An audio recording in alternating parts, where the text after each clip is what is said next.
There's a lot of exciting dynamics underway that makes space a great industry to get involved in.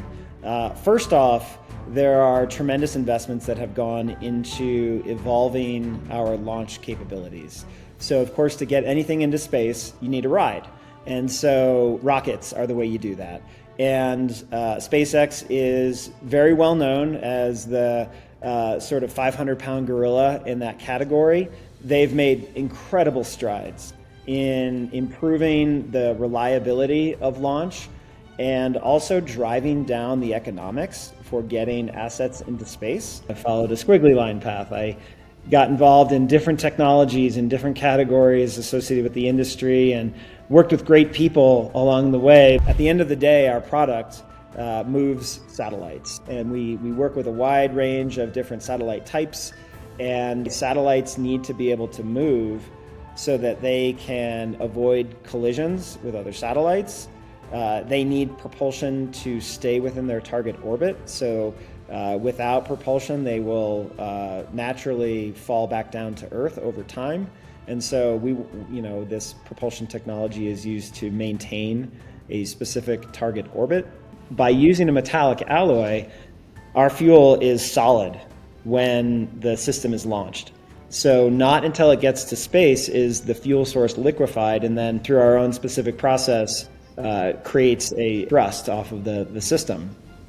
So this makes it much easier to integrate, much easier to work through the ConOps, or the concept of operations, the process you actually follow to integrate, launch, and then operate in orbit. We've built up an exciting backlog and pipeline of opportunities. So we need to further invest in sales and business development to scale out our customer agreements. We're seeing a lot of encouraging steps by allied nations to invest in national capabilities. And so there was previously a perception or an expectation that one country can really drive innovation and capability development in space. And now, due to a range of geopolitical dynamics, countries are seeing that they really need to have their own national capabilities.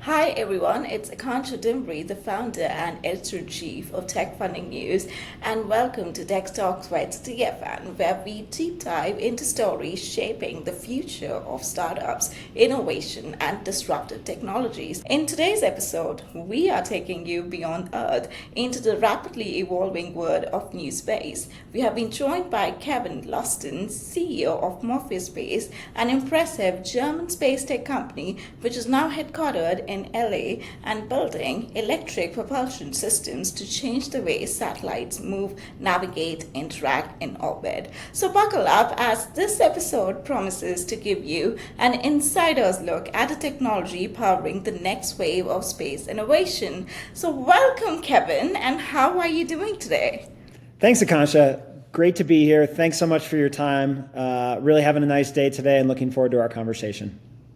Lovely. And before we start everything, it would be so nice if you could share a bit about your background and what inspired you to enter the space tech industry. Sure thing, yeah. So I have worked in the space industry for now 24 years. So I've been fortunate to see a lot of change over my time in the industry. I got started working in Washington, D.C., doing analysis of satellite imagery, and I quickly learned that space technology can have great impacts to life here on Earth. And that foundational belief has carried me through my career. I've continually looked for ways to get involved with high-tech investments in the space industry that have a direct impact to life here on Earth.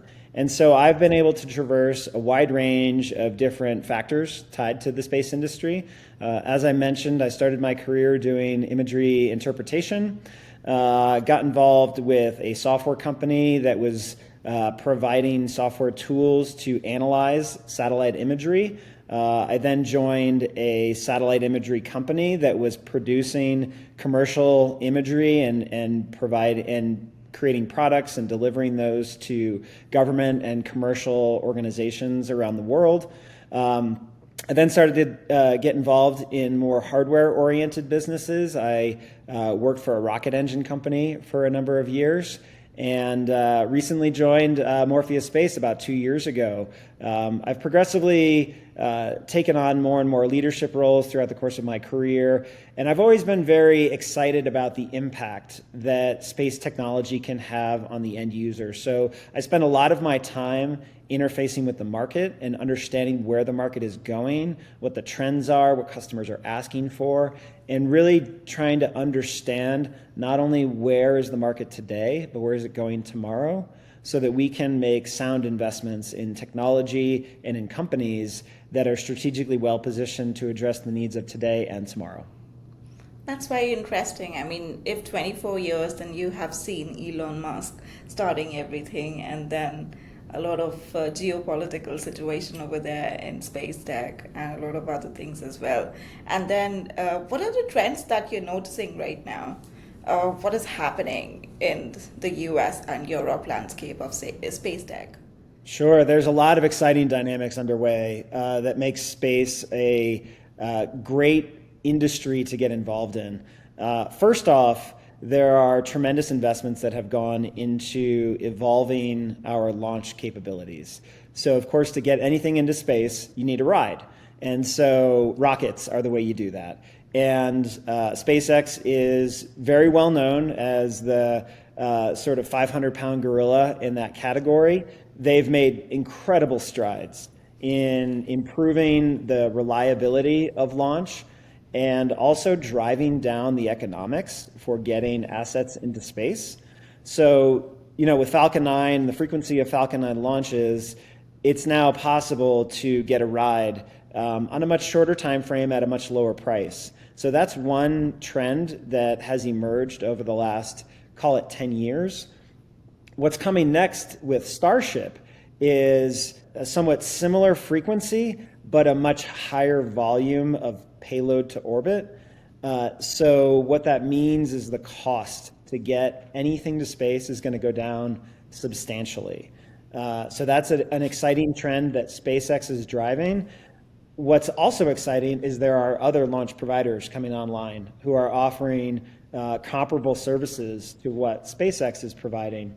So you've got SpaceX driving down price, and then you've got new entrants in the launch category who are providing a diversity of services. And they can provide rides to different locations in space or on different dates. And the more competition we see with launch, the more availability there is to get to space at a lower price point. So this is unlocking a lot of very entrepreneurial thought around what companies could do in space. And so space was traditionally thought of as a very government-oriented environment where you needed tens of billions of dollars to put an asset into space. We're now at a point where with $1 million, an entrepreneur can explore a new idea and get a ride from SpaceX or Rocket Lab or Relativity or ULA or Firefly. These are all viable launch providers. And for roughly $1 million, you can put something in space and begin to test out new ideas. And so what you're seeing are concepts that are being explored for Earth observation, for communications, for connectivity, Bluetooth services from space, power generation from space. There are all these exciting new use cases and applications that are being explored because the cost to get to space has gone down tremendously. Another key trend is there are a tremendous number of innovations happening at the component level for satellites. So satellite is a very complicated system with many different elements that are required to have a successful satellite. So you need solar panels, you need batteries, you need, of course, propulsion systems, which we're going to talk about a little later. You need attitude determination and control systems. You need guidance and navigation control systems. All of these components are great areas for consideration for investment because innovation is moving extremely fast in all these categories. And with the cost of launch going down, people who want to build constellations to take advantage of this decreased cost, well, they need all of these components to build a viable satellite. And there's been tremendous advancements and great innovations in that category as well. So those are two trends that I'm personally really excited about. And it's been fun to see all the new companies crop up that are either providing launch services or building components or leveraging the decrease in launch costs and the great advancements in innovation on the component level to bring new use cases and applications forward from a constellation perspective. So those are three areas where I think there's a lot of exciting things happening. That's some great insights. And talking about exploration of concepts and new companies, I would love if you could tell us about the founding story of Morpheus Space, about their founders, about the idea, how did it originate, and the problems you're aiming to solve. Sure thing. Yeah. So our founding team met as graduate students at the Technical University of Dresden in Germany, and they were studying technology surrounding electric propulsion. And as one of the projects for their graduate studies, they fielded the first electric propulsion system that was used to perform a collision avoidance maneuver by a nanosatellite. So think like a really small sort of shoebox-sized satellite. And this is unprecedented. This is not typically the kind of progress that you see out of a graduate student level program. And so they were really inspired by the progress they were able to achieve. And they thought, well, if we could make this much progress as graduate students, imagine what we could do if we started a company. And so in 2018, Morpheus Space was born.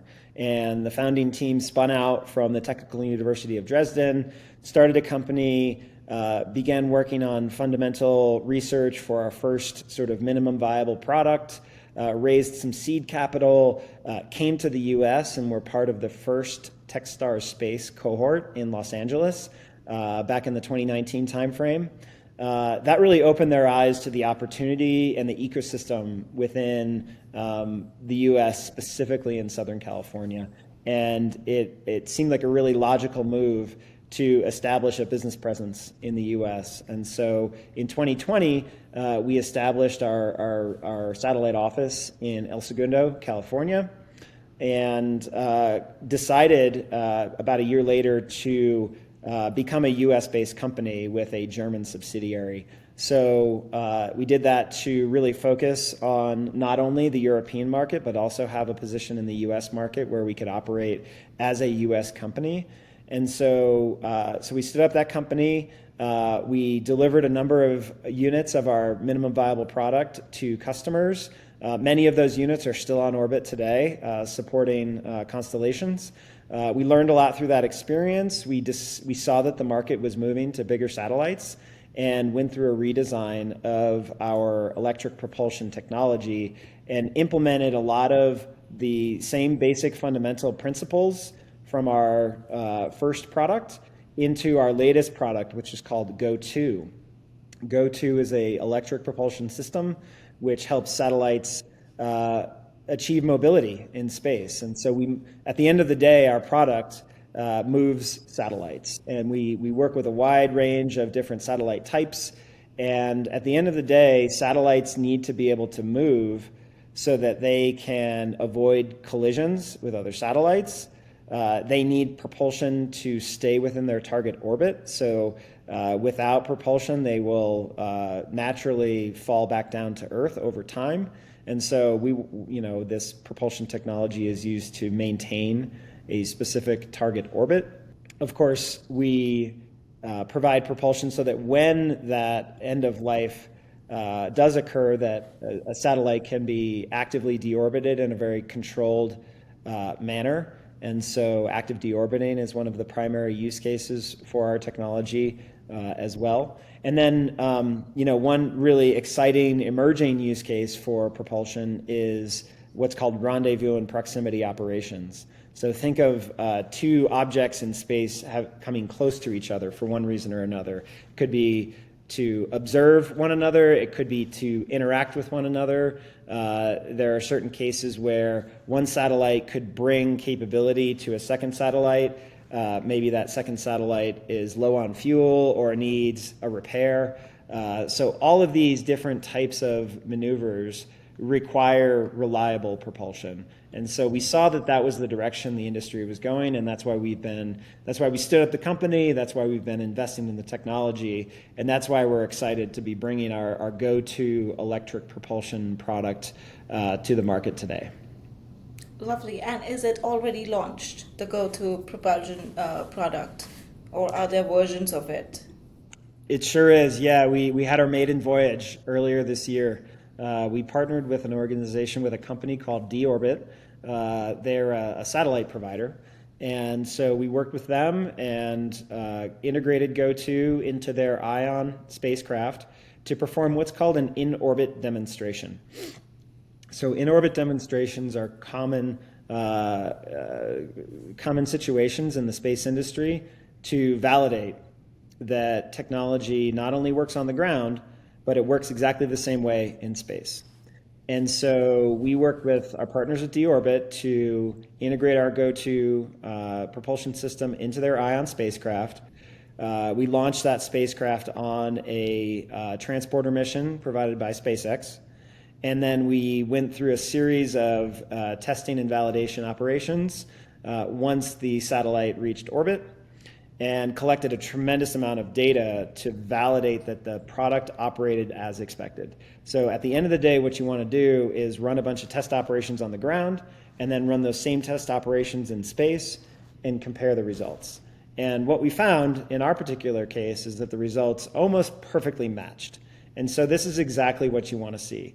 What this means is we can reliably go to market and talk to our customers and say, this is the performance that you can expect from the product, and here's the data to support it. Here's the proof. And so that reliability through validation of our technology in space is incredibly important to our customers, because if there's a component failure, that's a huge problem for a satellite company. So reliability is really at the core of how we think about building our products, and this in-orbit demonstration took us very far along that reliability path to be able to claim a very resilient and validated product. And I would also like to understand, when did you join Morpheus, and how did you decide that this is what I really want to do and add to my career of 24 years of space tech? Yeah, so I joined the company 2 years ago in 2023. I'm excited about the opportunity that is created in what I like to call picks and shovels business. The analogy here is, in the gold rush era, you could go looking for gold, and you may or may not strike it rich. Or you could sell picks and shovels, and you will reliably generate a viable business, because regardless of whom you sell those picks and shovels to, you will generate returns. You'll be able to create a business. Even if many of your customers choose to go down a path which is ultimately unsuccessful, some will be big winners. They'll come back and buy more picks and shovels, and those that are unsuccessful may choose a different path and explore different business ideas. So I believe in the component business. I believe in a growing market like the space industry. Component businesses have the ability to really generate exciting returns for shareholders. The space industry is predicted to grow from, I think, around 600 billion per year in 2023 to something like 1.8 trillion by 2035. So a 3x increase over a roughly 12-year period. So the way I thought about it was, what are the businesses that have the potential to ride that general growth trend of the industry as a whole without pushing all the chips to the center on one particular application, which may or may not be the gold rush, the strike it rich idea. By providing technology that underpins the industry as a whole, you have the ability to ride that market trend despite there being ups and downs in different applications or different subsectors. Got it. Yeah, I think I also feel that while it's a fast changing industry and growing at such a high pace, there are a lot of startups in space who are struggling to move from prototype to commercial success. So, what are the key factors that helps Morpheus to cross that chasm? Yeah, there are a couple of factors that we really focus on at the company to help us move from a research group to a commercial company. One is ease of integration. So the product needs to be very easy for our customers to work with so that it can plug in and not be a huge investment of time and resources for our customers to adopt our product. The second is the product needs to be very reliable. It needs to be the kind of thing that we can stand behind, and our brand speaks for ourselves. So we've spent a lot of time and effort to ensure that we're building a quality product, that we have proof points that we can stand behind, and when we work with partners and customers, they know that they're getting great service and they're going to be satisfied with the results. And then finally, we have to be very sensitive to the direction of the market and what customers are looking for. And so we pay close attention to the market trends and adapt accordingly. So, as I said from an earlier question, paying close attention to the trends in the market, where the growth opportunities lie, and adjusting our company strategy and roadmap is really, really important to build a viable business that we don't just focus on fundamental research, we focus on building products that address real market needs. And how do you see, as you're talking about changing technologies, AI is there, it's a big boom which has come up, and how do you see autonomous systems and data analytics reshaping satellite operations and mobility in coming years? Sure. So AI is affecting every industry, including space. And there's a couple specific areas where I'm excited about the opportunity that AI creates for the industry as a whole. Of course, mobility is the sector of the satellite and space industry that we focus on. And so I'll spend most of my time kind of focusing around how AI will affect mobility. Space is becoming increasingly congested. And so what I mean by that is there are more and more assets operating in low Earth orbit. So this is where most of the satellites operate, including Starlink, including most of the Earth observation satellites that are up there. And so with more and more satellites operating within a specific environment, satellites need to be able to move to avoid a catastrophic collision. Right now, the collision avoidance maneuvers are planned and executed by human operators on the ground. There's a good reason for that. There's a lot of probability calculations that go into this. There's a lot of optimization of maneuvers that try to limit the impact to traditional payload operations that satellites are performing to collect data and create value. So there's a lot of human judgment that goes into the calculation and the performing of maneuvers, though over time, the number of maneuvers has continually increased. I think I saw a stat that said over the past 2 years, the number of maneuvers has increased by a factor of 2 each year. So it was 25,000 maneuvers in, I think it was 2022, and then 50,000 maneuvers in 2023, and then 100,000 maneuvers in 2024. And we're on that same trend here in 2025.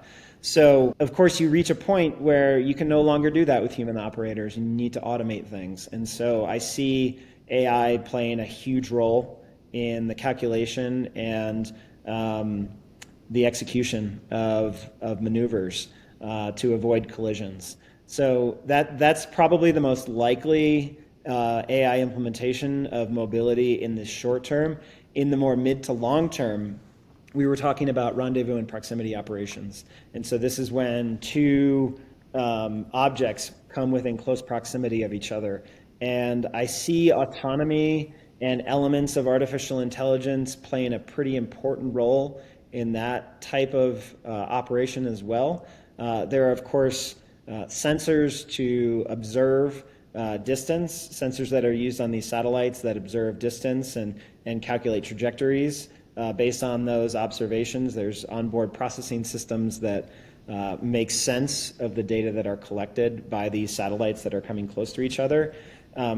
Expecting a human operator to be directly in the loop of two satellites coming in contact with each other while they're moving at hundreds of thousands of kilometers per hour, it's very difficult to expect that a human will be in the loop there. So I see autonomy as a critical element to that class of use case in the rendezvous and proximity operations use case, because there's very fast decisions that need to be made with precision off of data that's collected in under very short time frames.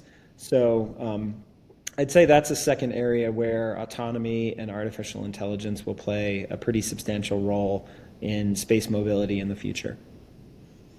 Right. And also, what do you think about the funding landscape? Are startups in space tech which are adopting AI and autonomous systems quickly and meaningfully are getting more funding than the others? Yeah, I wouldn't say that they're getting more funding than the others. I'd say that that is one element of the space ecosystem that has great growth potential, though is dependent on many other elements of the space ecosystem, which have great growth potential as well. And so there's opportunities for investment in launch. There are opportunities for investment in components, in payloads, in software, in data companies that are collecting information about the surface of the Earth. There are exciting opportunities that are a bit more long-term around lunar landers and lunar exploration and deep space missions. So, of course, AI is all the buzz these days, and I expect it will be. It's for real. It's here to stay. It creates exciting opportunities in the space ecosystem, though it's predicated and dependent on other sectors that will benefit from AI. But hardware companies, software companies, data companies, they will benefit from AI. They will all be important in the space industry and have similar growth potential to some of the AI-based companies that are focused on some of the applications and use cases we were talking about before. Understood. And how are you different from your competitors? And also, is it sustainability and angle that you are trying to focus on?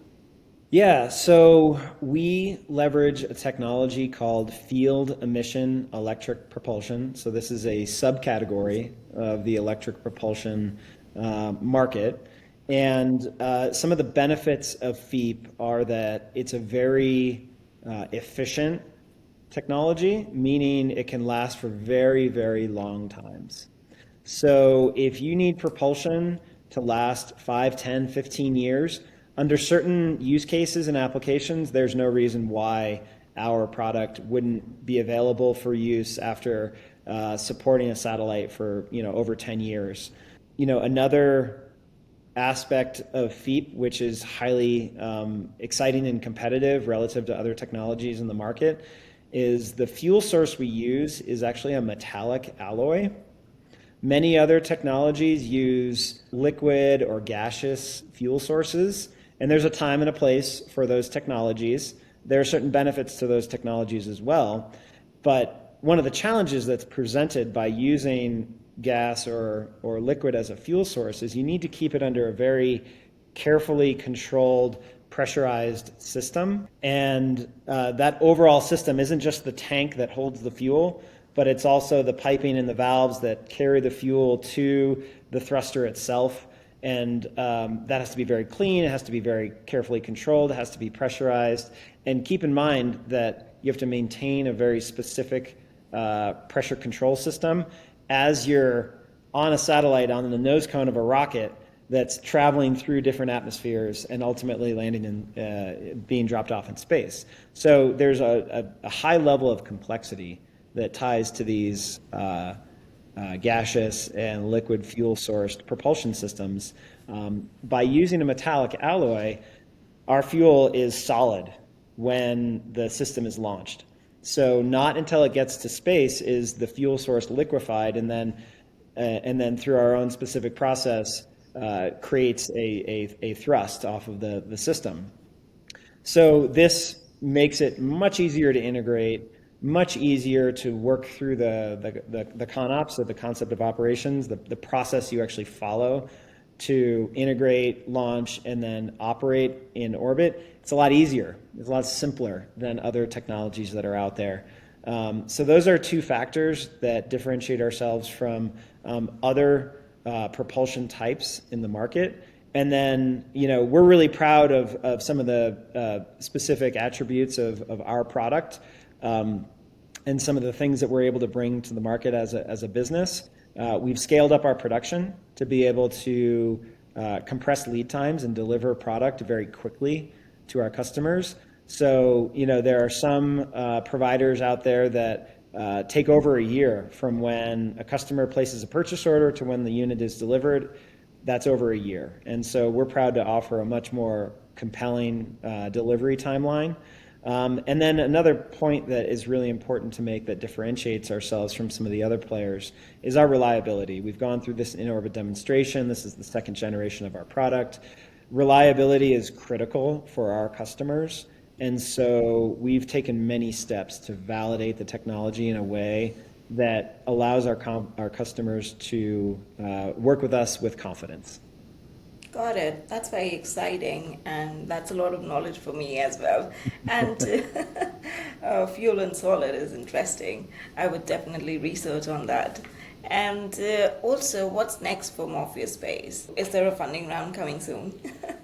Yeah. So we're fundraising right now. We have made tremendous progress, and we're looking to close our round later this year. So excited about that. That capital is intended to support expansion of our go-to-market efforts and scale up of our production activities. So we have been out in the market talking about our product for quite some time. We've built up an exciting backlog and pipeline of opportunities. So we need to further invest in sales and business development to scale out our customer agreements. And then second, of course, after you sign customer agreements, then you fulfill them. And so we've built our production facility, and now we need to man the production facility with staff that can produce these units at scale. And so next year we'll be delivering 100 units of product out of our manufacturing space in Dresden, Germany. And so these are two areas that we will be using capital from our fundraise to invest into. So scaling up sales and marketing and scaling up our production. That's very exciting. And you have already raised how much funding? Yeah, so our most recent round was a $28 million Series A, which we completed in 2022. Also, looking ahead at a decade, what aspects of space economy do you see Morpheus Space to be contributing to? Yeah, well, there's a couple areas of the space economy that I'm particularly excited about. Of course, the use cases we talked about already of station keeping, collision avoidance, active deorbiting, these are just growing as the market itself grows. So we're in a growing sector with a product that can address very specific needs today. In addition, there are some growth vectors that could unlock really explosive growth for the technology that we're bringing to market with Go2. One is the expansion of constellations beyond low Earth orbit. So many satellite companies are now looking to different environments to collect data, to provide services, to create viable businesses. And the changing launch environment is, of course, unlocking these opportunities. But there's increased demand and interest in geostationary orbit, commonly referred to as GEO. There's increasing interest in what's called cislunar, which is the area between the moon and the Earth. And then further out lunar economies, Martian economies. This feels like the stuff that you would see in sci-fi movies, and it has been, but it's going to become real. And it will be thought of as sci-fi until people really start building businesses around it. I think that occurs within the next 5 to 10 years. And again, people and companies that can provide technology and products and services to address that broad range of environments are going to be successful businesses in that new regime. So that's one area. The second area that we've already talked about a fair bit is rendezvous and proximity operations. Satellites have traditionally been thought of as independent assets, and more we're going to see a community of assets that have the ability to build off each other and support each other and interact with each other. I'm really excited about that. I think that there are a lot of ideas that have yet to be formed around how satellites working together can create value for us here on Earth. The most straightforward ones that people talk about is life extension or repair of satellites. If a high value asset that's worth a couple $100 million is running out of fuel, if you could fly up to it and approach it carefully and then attach additional propulsion units to extend the mission life of that asset, that creates tremendous value for whomever owns that asset. And so I see things like that happening, and we're excited to play multiple roles in that particular use case. Not only can our propulsion be used to approach the high value asset, but we can also, due to the modular nature of our product, be the propulsion system that gets attached to those high value assets to extend the lifetime. So there's all these interesting pockets around the space industry where growth is likely to occur in the next 5 to 10 years. And we're proud to be able to bring a product to market that can address many of these use cases in ways that are really, really important. Great. I think a very important question, which I would like not to miss over here about space economy and investment landscape, is how do you view VC landscape for space tech? What's driving investors' confidence, and what are the misconceptions which still exist? Yeah, I'd say that I have been progressively impressed and inspired by the view that investors have on returns from space. A misconception that I had was that investors would expect software scale returns and timelines from space companies. And while that does occur from time to time, I'd say the investor base is becoming more and more sophisticated and understanding that space is an incredible growth opportunity, but the time horizons are different. And I had anticipated that this would take a pretty focused education campaign to bring investors along that understanding.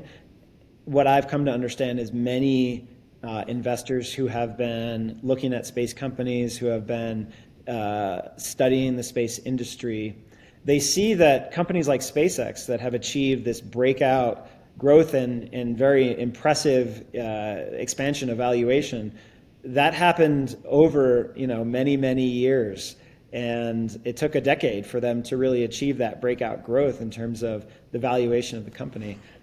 So SpaceX has done many things for the space industry, one of which is set expectations that returns happen on longer scales, though returns happen in a very, very meaningful way when you nail the product market fit. And so SpaceX has nailed that product market fit. They've become they started as a new entrant, and now they've become the dominant player in launch. Other companies can achieve those outcomes, though it takes longer amounts of time than what you would expect out of traditional software companies. So those are just a couple comments that I have on the investor sentiment and some of the trends that we're seeing, or some of the misconceptions actually that I had about the investor community and how that pertains to timelines for returns. I think what I have noticed is that the US investment landscape seen in space tech is much bigger when you compare with the European and UK scene. And I just feel that that is why a lot of talent in space tech is being pulled away to US when it comes to UK and Europe. So yeah, I think that is something that needs to be worked upon. What do you think about that? Yeah, it's interesting you bring that up. 12 months ago, even 6 months ago, I might have just wholeheartedly agreed with you on that point. We're seeing a lot of encouraging steps by allied nations to invest in national capabilities. And so there was previously a perception or an expectation that one country can really drive innovation and capability development in space. And now, due to a range of geopolitical dynamics, countries are seeing that they really need to have their own national capabilities. And this is creating a resurgence of investment and appetite for government entities in Europe to stand up national programs for research and development and for fielding of capability. And so you'll read about articles in the newspapers in Europe, across Europe, about governments changing their budgetary positions and taking a more aggressive approach towards defense and specifically space to ensure that they have the ability to collect the data they need to ensure their national security, to ensure that they have communication systems that they can rely on for decades to come. And this does end up creating duplicity. And so, money is being spent on capability, in countries A, B, and C. Now, that may not be the most efficient use of capital, but it does create a broader set of capability, and it will trigger more innovation that isn't just centered on one country. And so, I'm excited about this. I think it's a good step for the industry. Despite what your political beliefs are, it's a good step for the industry because more money is flowing in, there will be more capability developed, there's more research being performed, and at the end of the day, there will be more products and services in space that we here on Earth can benefit from. And it will create a more level playing field, in my mind, between allied nations that, all need capability that's provided from space. And in many cases, certain countries will rise to the forefront as being dominant players or leaders in certain technology sectors or certain categories, which I think creates a more balanced and level playing field. So, Kevin, I would also like to know your viewpoint about defense tech and space tech. How are they aligning? Looking at so many VCs basically investing into defense tech so much right now. Yeah, well, listen, government budgets tied to defense continue to grow, not just in the US, but globally. And nations around the world are recognizing that space is likely to be the next warfighting domain. The US government has come out and said as much.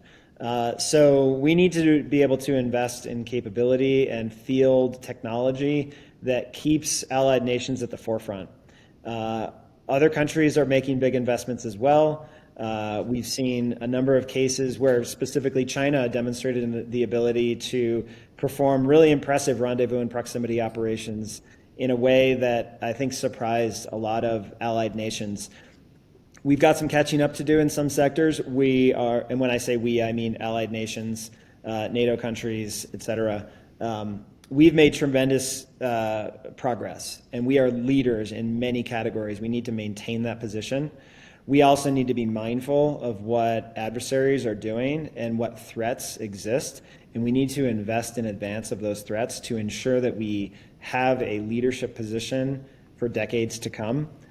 We need to be mindful that these investments need to be substantial. Like, they can't be small investments, they need to be major investments. And what I'm excited about is I'm seeing budgets come out that reflect governments around the world see that risk, they see that challenge, they see that threat, and they're changing policies around how they spend budgetary dollars on space and defense to ensure that they are ahead of the curve, that they are in a leadership position, that they're demonstrating strength.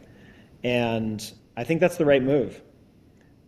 For one, it creates safety and security in space, which is critical. Second, space is a dual-use environment. And when you invest in defense technology in a dual-use environment, you have the secondary effect of stimulating commercial growth.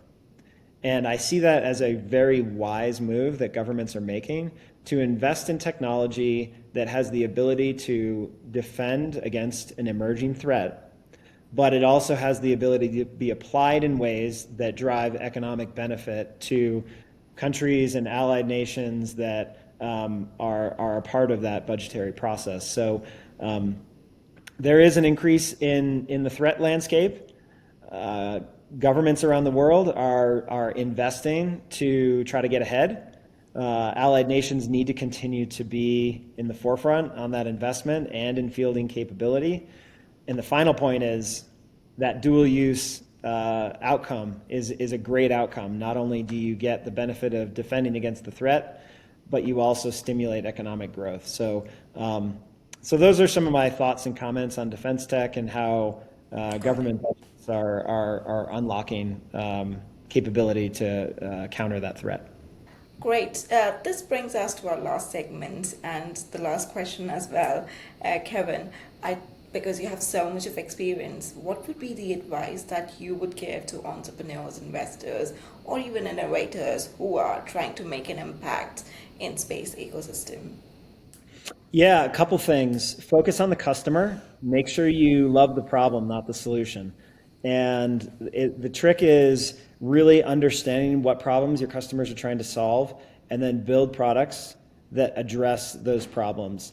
Oftentimes, founders get enamored with the technology or the solution they've come up with and then go searching for a problem, and that's backwards. You've got to really love the market. You've got to love the problem first, and then build products that address the real problem that the customer is facing. So that's more of a comment on entrepreneurship. I'd say career-wise, I had a mentor of mine early in my career talk about embracing the squiggly line. And the squiggly line sort of represents the trajectory of one's career. And, coming out of college, you think, you're at the bottom left corner and you want to get to the top right corner, and there's a straight line.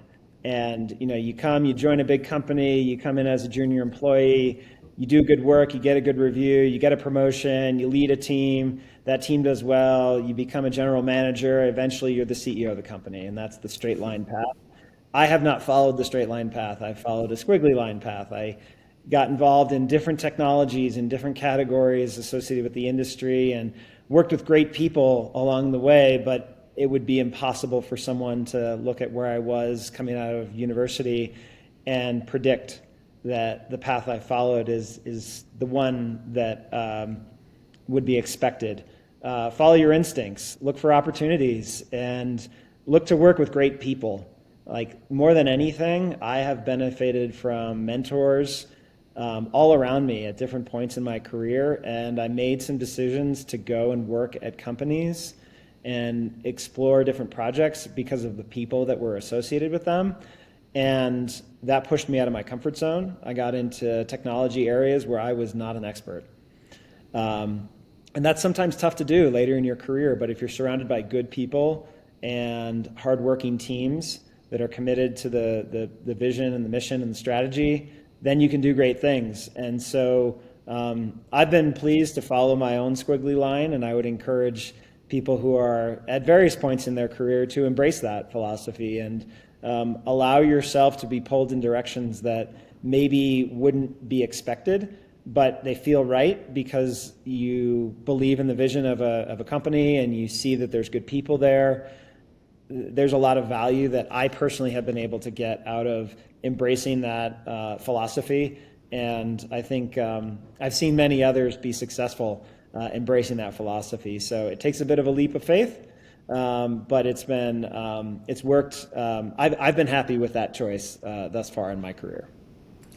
Well, pushing yourself out of comfort zone, innovation, and evolving yourself time to time always brings you success. And I think you're a perfect example of that. And that's a wrap on this episode with Tech Talks with TFN. A huge thanks to Kevin and the team at Morpheus Space for sharing such amazing insights into the future of in-space mobility, from AI powered propulsion system to space congestion and so much more that you're already managing. So I hope our viewers enjoyed this episode. And make sure, if everyone likes this episode, please subscribe to TFN for more stories and startups, technologies, and future trends driving the next innovation. And until next time, I'm Akansha Dimri. I'm the founder and editor-in-chief of Tech Funding News, and I'll see you in the next one. Thank you. Thank you, Kevin. Thanks, Akansha. Until next time.